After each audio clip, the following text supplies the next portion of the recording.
So I was 12 at the time. I had gotten interested in D&D, as had my little brother and my stepsister at the time. It all went wrong the moment my uncle found out we wanted to play it. He was an experienced player, had been for most of his life, which was over 6 years before 5th edition, so he brought 3.5. He lets us go nuts making our characters. We had plenty of fun with it. I'll recall my brother was a rogue, my stepsister was a ranger, and I went for a sorcerer. We were all new with it and hadn't been hit with the writing obsession I'd soon developed, and still haven't lost considering 3 fanfics and a book. I hope to join you soon. With a fanfiction I wanted to start like 2 years ago. Writer's block is Look, at this point though, my character was pretty basic. My uncle, on the other hand, rolled up a monk. Keep in mind this was 3.5, and it's basically at the peak of its establishment, as 4th edition was failing miserably. And this man was a big nerd and always had been, so he was very experienced with the internet and knew all too well how broken 3.5 monks are. So our campaign begins, and right away we're having issues with encounters where the monk is basically carrying us. You know, the literal children. My sorcerer is downed in almost every fight. This monk also has high charisma somehow. I'm pretty sure he was bluffing his roles behind the screen and dominates the social encounters despite my sorcerer being right there. It all comes to a head with the moment that shattered the campaign. We discovered a deck of many things. My uncle, the monk, and the dungeon master drew a card that made him level 20 instantly? Wait, he was the DM? I don't need to be the DM to beat up kids. I just do it. I drew one and got my sorcerer's soul ripped out of his body, and it was sealed into a crystal in the heart of a mountain on the other side of the world. I can't even recall the other 2 drew. I just remember the crap-eating grin on my deadbeat uncle's face, proud that he'd one-upped a bunch of kids because he was always the type who had to be right all the time. At last, I have defeated you. I have laid you low. You, my arch nemesis, you have been disgraced, broken, beaten by me, your superior foe. You will never again rise from the ashes of this defeat. It's no wonder I can only laugh now, knowing he's been dumped again and is now unemployed and couch surfing without even trying to look for a job. It's the little pleasures in life, you know what I mean? Those little vengeances that just keep me going.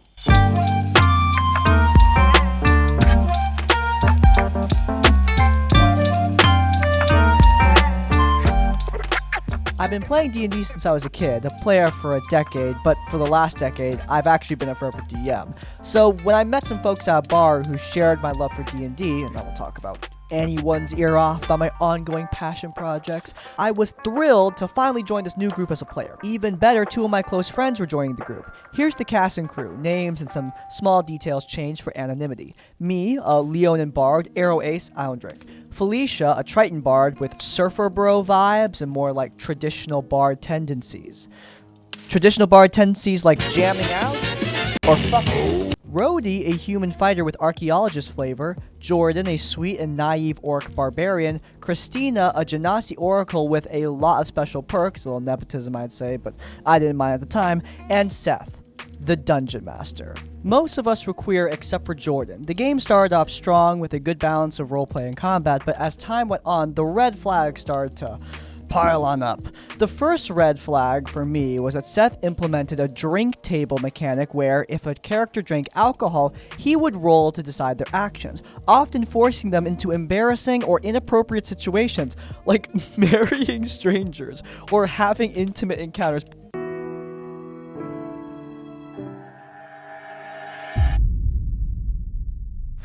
Oh, what? Do you, Crispy, swear to take this woman as your Wait, lawfully I'm wedded Arrow Ace. wife? I don't want to be married. Why, hello, lover. Okay, I'll think about it. Since my character didn't drink and others only lightly protested, I stayed quiet, though it made me uncomfortable because I highly value, player agency. It didn't stop there. Seth extended this lack of agency to non-drinking mechanics, culminating in a scenario where he tried to force my Leonin Bard into bed with Jordan's character. I immediately tried to put a hard stop to it, insisting that my character would just never engage in such behavior, especially being an Arrow Ace individual. Seth reluctantly backpedaled, saying, "Fine, you still wake up together, but your Leonin still has his clothes on." This adjustment did not make me feel any better. It was still a violation of my character's autonomy, and it felt entirely unnecessary. This next red flag is probably just a red flag to me because I have issues with religion due to a lot of religious trauma. In this campaign, characters who didn't pick a deity or interact with their patron were penalized. I shared that I avoid religious themes due to past trauma, but Seth pressured me to create a connection with the deity, claiming I'd miss out on cool perks otherwise. I eventually agreed to a backstory where my character was on the run from a deity, but still didn't receive any of the promised benefits.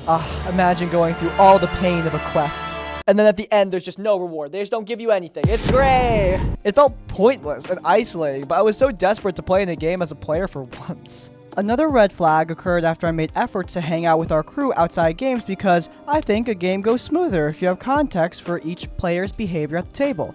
This went well until I went to get food with Seth and Christina. The others were busy that day. And we got talking about gender and sexual identities and so forth, and how? I'm not trying to be mean, I'm queer as hell, but this kind of stuff just never comes up in casual conversation with me and my friends. Anyway, we talked about gender and sexual identities and so forth. I'm agender, but femme-presenting because the area I'm in is not particularly safe for gender non-conforming individuals, and the other part of my identity is that I'm demi and pan. I can also be happy in both poly and mono relationships. They revealed that they were in a poly relationship on and off, and invited me to join this polycule. I politely declined, explaining I wasn't interested in any relationship, whether it was poly or monogamous, as I had just gotten out of a long-term relationship and I was focused on my healing journey. They seemed to take it well, but afterwards, they stopped attending all group hangouts. Hey, if you rejecting them made them stop hanging out with you entirely, take that as a compliment. You must be fine as fuck. On to what made everything kind of explode, I guess. My character bonded really well with Christina's character, and they were very friendly and protective of each other for the first several sessions. Christina later announced that she was pregnant and asked me to help with her baby shower? What is...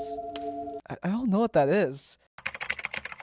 It's a rite of passage. I expect this rite of passage to include ritual combat. I spent hours and a lot of money preparing food, charcuterie, and decorations. Despite this, I never received a thank you. Worse, Christina's attitude towards me shifted drastically. She became cold in person and hostile in game. I had no idea what caused this, and even asked my two friends in the campaign, Felicia and Rhodey, if they knew why there was such a 180 and how Christina was treating me IRL and in the game. Because you didn't prepare the ritual combat, bro. Yep, I told ya. Look, they actually speculated that Seth and Christina's rocky relationship might be a factor as they kept opening and closing their relationship every other week. I tried to give her grace, assuming pregnancy hormones could also be influencing her behavior as well. Here's something about me you should probably know. I love drawing my friends' characters and brainstorming unique homebrew items for them in my own campaigns. In this context, I messaged the DM about making something for Christina's character, and then maybe something for everyone if my character is able to make the proper in-game moves to make stuff happen. I got the green light from Seth. So I began the blueprints for some cool items for each of the players that suited their combat styles and a similar flavor based on their in-game mechanics. This meant I was consistently messaging Seth about in-game mechanics, what he was okay with, so forth. We never discuss anything that's not related to D&D after their initial proposition. We did send short format videos to each other, but they only ever dealt with D&D or other tabletop games, and I can see the future. I know what's going on. This card spells adultery. It really doesn't, but it's for the bit, baby. One day, after I am just about finished drawing up these weapons and items for the party, I get a random text from the Dungeon Master asking if we could talk. I said sure. I had figured it was to discuss how we will introduce a situation that allows me to acquire these items for the team. Instead, he asks if I have a crush on him. I was stunned. I reiterated that my love for my friends is purely platonic and assured him I had no romantic interest in him or Christina. Bro, they just rejected you. He accused me of disrespecting his relationship and said I needed to give him space for crossing boundaries. Confused, I showed Felicia the entire conversation history, including our videos exchanged on social media that were just D&D references or jokes. She confirmed I hadn't done anything inappropriate and shared my confusion for where he even assumed I had romantic feelings for him. Anyway, he finishes the conversation, said he needs space, which is fine by me. Felicia suggested the reason Christina had been so cold to me might have been that she also misunderstood the situation, so I just reached out to her, tried to clear the air. I texted her to let her know about the conversation with Seth and reassure her I had no intentions with her partner and that we had only ever just discussed Dungeons and Dragons. She responded heatedly that by messaging her, I was violating her partner's boundaries because he had asked me to give him space. I reiterated, I'm just trying to clear the air between her and me since she'd been treating me different for the couple months prior. She made physical threats to me, and the next thing I know, I'm removed from the Discord server and from the game at this point.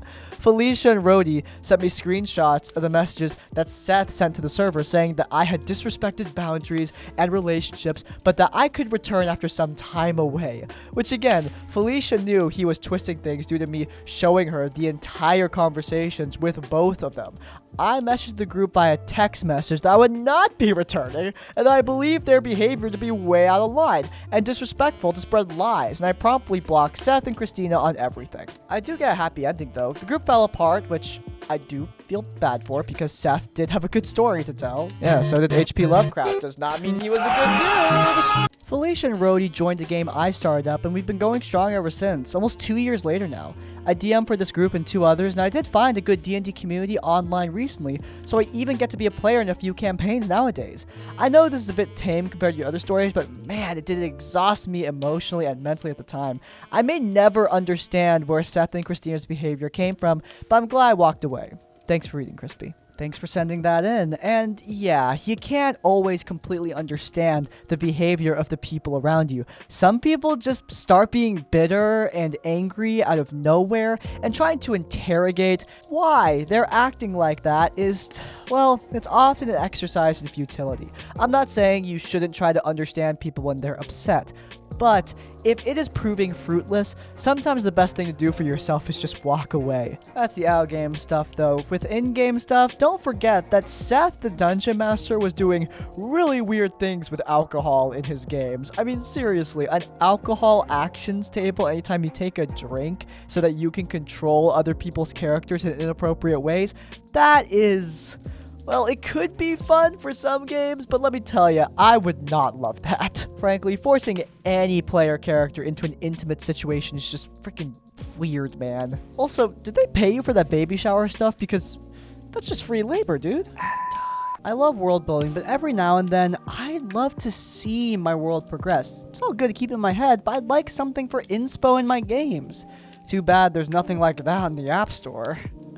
Unless you find Forge of Empires. Today's video is sponsored by Forge of Empires. Look, I know we're all into world building, we're all tabletop nerds here, but Forge of Empires is more than just world building on the page. Right on your browser, you can build your very own society and watch it progress from the Stone Age to the Space Age. Come on, what's not to love? You build up your empire, research new technology, and explore the history of the world around you. Forge of Empires has been around for over a decade, so it's a lot to wrap your head around, but don't worry, because right now they have a welcome event. By reaching Bronze Age, you get access to 150 raffle tickets and 2 golden dice throws. It's almost like a board game where you get additional resources and rewards, and the main goal is just leveling up your trading post. This makes building your empire easy and catapults you straight into having fun with the game. If you guys want to check out Forge of Empires, you can go down into the description down below to the pinned comment or scan the QR code on screen so that you can get 25 Forge points, 1,000 supplies, and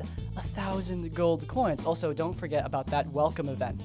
As always, supporting our sponsors does support us. Thank you so much to Forge of Empires for sponsoring today's video. And without further ado, I'm going to turn back into an animated rat so we can get back to the video. I've never been as hooked on a TTRPG channel like I have been on yours lately, save for normal stuff like Critical Role. I love how you try to offer advice, encouragement for players that submit their story, and your humor is on point. Thank you, by the way.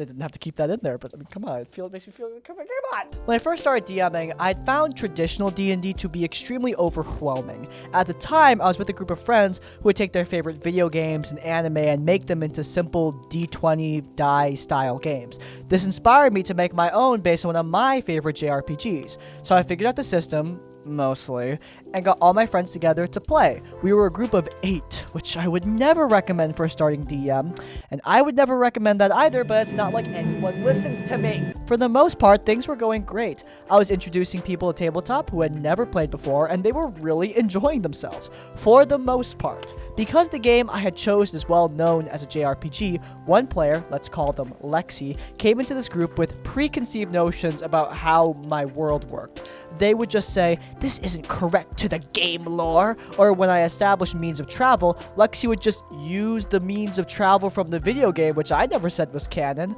It was probably fast travel.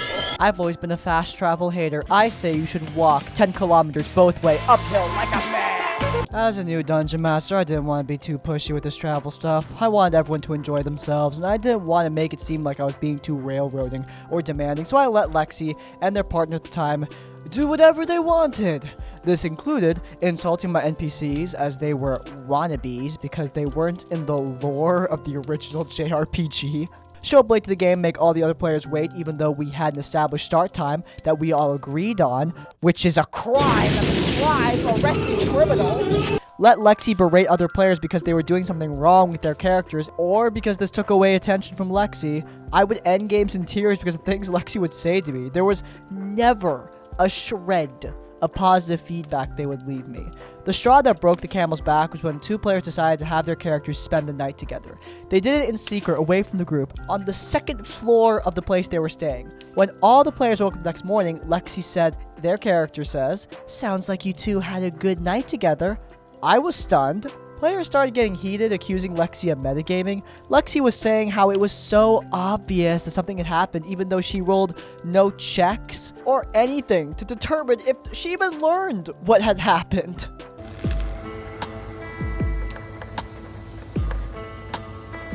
Meanwhile,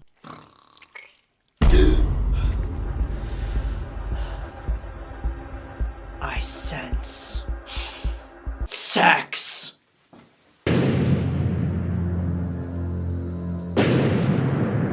I completely shut down as my players argued. After like 10 minutes, I finally pulled everyone together and just told Lexi if they were unhappy with the other players, they should leave the game. Lexi left, then and there. I tried to keep our friendship going for a few more years after this, but other things cropped up that was just too difficult for me to ignore. The thing that I'm upset about is this player took all my confidence as a dungeon master. I've run other games since then, and hell, I even married the love of my life thanks to the game, but I've never been able to be fully confident in myself as a dungeon master because I constantly think back to that first game when I let someone run amok and essentially push me around. Even though I've had an amazing group for the last 5 years, I've been slowly getting ready to beta test my own tabletop role-playing game that I've been working on for 2 years. I still feel very convinced that I'm going to waste my players' time. But I'm hoping that I can continue to play this game, as they love to make playlists and art and even quality of life changes on the character sheet, like auto-calcs on rolls and stuff. Bro, they're making calculations for your game? They love you, man.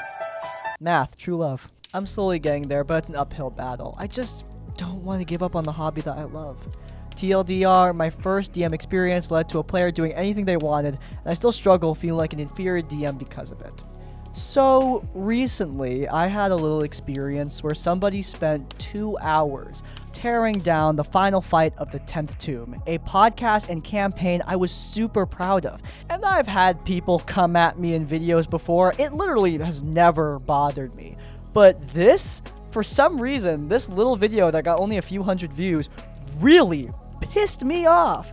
Because dang it, I loved the 10th Tomb. I'm confident in my DMing, but somebody tearing me down for 2 hours? That hurt. I can't even imagine what it would be like for someone in your game to lecture you every session about how terrible you are. Look, I criticize DMing choices all the time on this channel. That's what this series is largely about. But when you're offering feedback, it's important to not just tear someone down 24/7. Especially since the line between dragging and critiquing, I mean, some people cross it way too damn easily. What matters isn't the haters. What matters is the people who like your game, who enjoy what you're doing, and it looks like you found those people.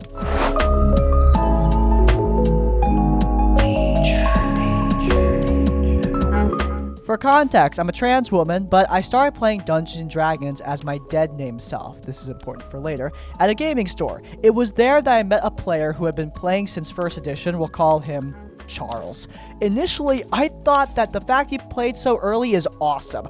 I was new to the game and thought I could be guided through, but boy was I wrong. So how the store worked initially is that we'd have to play one-shots, and it was there that Charles played a High Elf Ranger.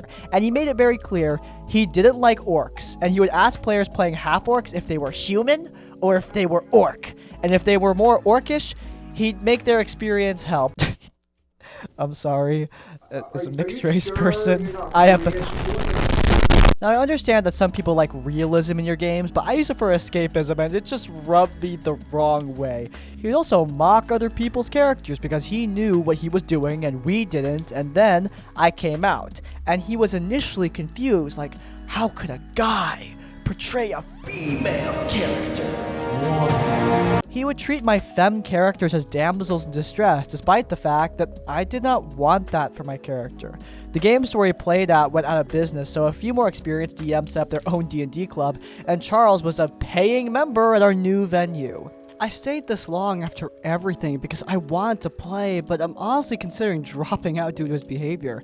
So there was a new person one week who shared his name, so people were trying to distinguish between them, you know, to let them know whose turn it is, etc. Now, I didn't know Charles is sensitive about his age because he never told anyone, but as everyone else was pointing out his age by referring to him as Old Charles, I said, look, there's now 2 Charleses. It might get confusing otherwise. At this point, he laughs at me, stares me down, and says, so I should call you what you are, dead name. Bro, I'm all for ribbing, but like, proportional responses.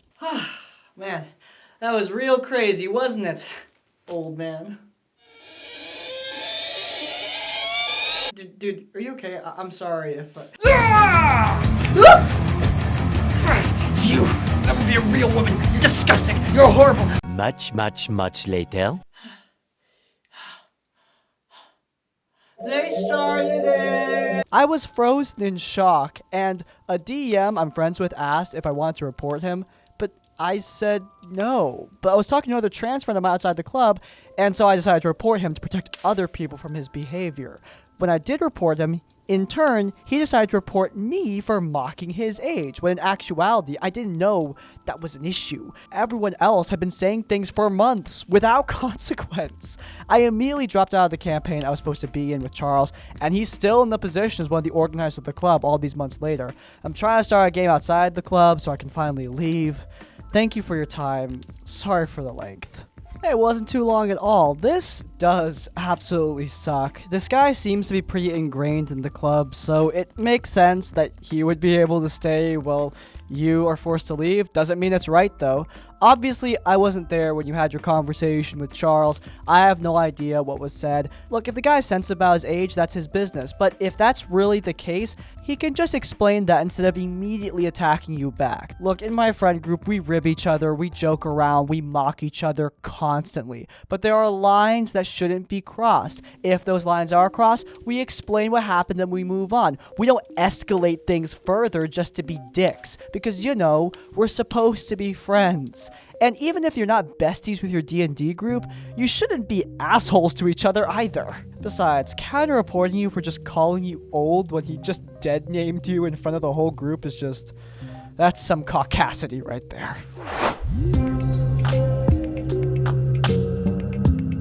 So my first ever D&D campaign was with an online group that I absolutely love.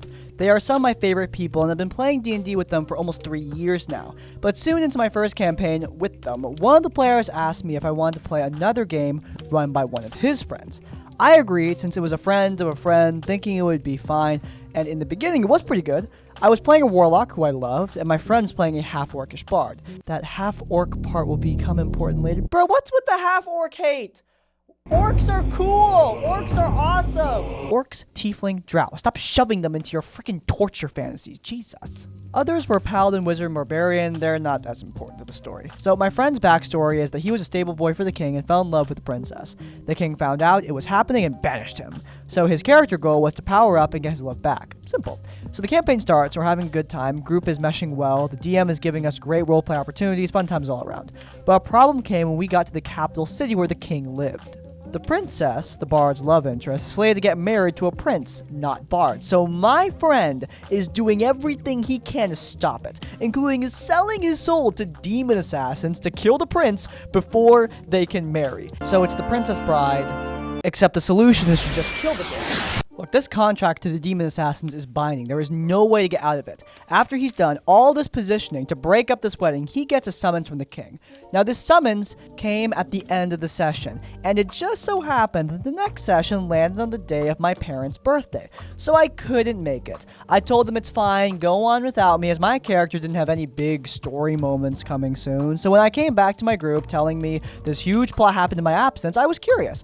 I asked what was going on. My group told me what had actually happened. At the meeting with the king, my friend was told that his bard was actually a secret child of the king that he had with the bard's mother. This was a problem for two reasons. First, the bard's mother was human, and so is the king, so how did they have a half-orc child together? You're are not the father. The second problem, and this is a really big one, was it had meant the bard's love interest, the reason he had joined up with us, the reason he went on questing at all. This love interest was actually his sister.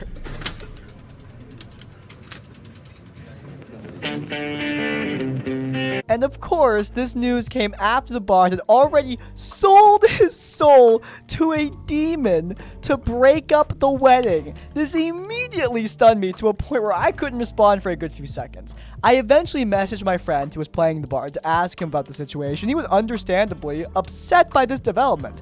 Not only was this a huge change to his backstory, but it threw a wrench into the plans he had for his character. After this, my friend had to do some major changes to his character's motivations and end goals, and he was able to pull it off even though it wasn't the ending he wanted. To this day, I still think about it because it was just such a huge outliner in this campaign. I feel like usually in these stories, there are warning signs or a reveal that the DM was a creep all along, but that never really happened. The DM's a cool dude. Even met him in person when we played a session together. This twist just came out of complete nowhere, and yes, we did have a session 0. To this day, this strange part still sticks out like a weird growth on an otherwise fun game, and I just wanted to share it. Look, sometimes as Dungeon Masters, we come up with twists that we think are 12 out of 10 and super cool, and obviously we don't tell the players because it's a plot twist, it's supposed to be a surprise. But then we reveal it, and it just really does not land. I think more DMs need to be more willing to retcon or walk back. This incest twist is so weird. I don't even think the DM was trying to be a creep with it. I just think the DM thought it would be cool for the half-orc to secretly be the prince of this grand kingdom and just didn't really care much about the character's backstory and motivations. Look, that's bad DMing at a baseline. I think no matter what, this DM needs some improvement. But I don't think it's guaranteed that they're some kind of sex pest. At least, that's what I want to think. At best, they're an idiot. At worst, they're a sex pest. It's just not a good look either way. Let me believe the better option. Oh, hey, if you missed that QR code for Forge of Empires, don't worry. Still in the pinned comment, still in the description. Hey, that's a wrap. Sorry if I sounded weird this episode. I really hurt my tongue while recording. Anyway, if you guys enjoyed, then you might enjoy our second channel where we give plenty of D&D advice. It's linked in the cards, but before you go, please do leave a like on this one and subscribe to Crispy's Tavern so you don't miss any of our content when it comes out. And finally, if you want to leave your own stories or thoughts, you can go down in the comments down below. If you can't think of a comment, leave the comment. That's your sister. So let me know at the end of the video. Hey, by the way, if you have your own horror stories, you can send them directly to us. There's an email down in the description down below. Send your stories our way for a chance to be featured in one of these videos. But hey, even if you don't have any stories, and that's like, comment, subscribe. I'll see you all next time. Farewell.